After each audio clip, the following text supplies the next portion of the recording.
সালাম আলাইকুম। আজকে আমার ভিডিও হইল ইউনুস স্যারের লাগে আপনার মন্ত্রিসভায় নিয়ে সিদ্ধান্ত নৌকা যে ইন্ডিয়া যে পানি ছাড়ে ফারাক্কা নদী আরও বিভিন্ন নদী উনকা যে পানি ছাড়ি দে আগাম সতর্ক ছাড়া অনেক মানুষ মারা গেছে, এরপরে খেত গৃহস্থী নষ্ট গেছে। ইন্ডিয়া যে বড় ব্রিজ বানাইছে এর থেকে বড় ব্রিজ এর থেকে উৎসাহ করে ব্রিজ বানাইয়া আমরা সুইচ গেট দিয়া রাখমু, যে ইন্ডিয়া যে তখন উৎসাহ করছে এর থেকে ডাবল উৎসাহ করি আমরা ব্রিজ উন্নত মানের ব্রিজ তৈরি করিমু। ইনশাল্লাহ আমরা সব প্রবাসী হলে আমরা টেকা দিমু। আপনি অ্যাকাউন্ট করিয়া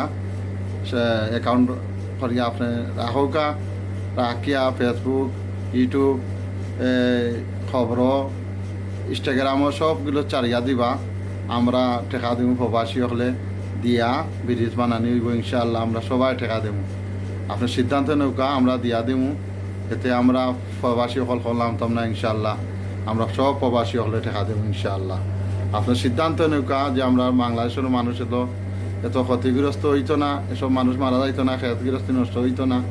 আপনি ও বাট খরকা ইনশাআল্লাহ আমরা টেকা দেবো। টেকার লাগে আপনি চিন্তা করা লাগতো না, বাংলাদেশের কোনো টেকা লাগতো না, সব আমরা প্রবাসী হলে টেকা দেবো। আর প্রবাসীর কাছে আবেদন করবা, ভিডিও কথা হইয়া দিবা, খবর প্রচার করিয়া দিবা, ইনশাআল্লাহ আমরা সব প্রবাসী টেকা দিমু, অ্যাকাউন্টে দিয়া দিমু।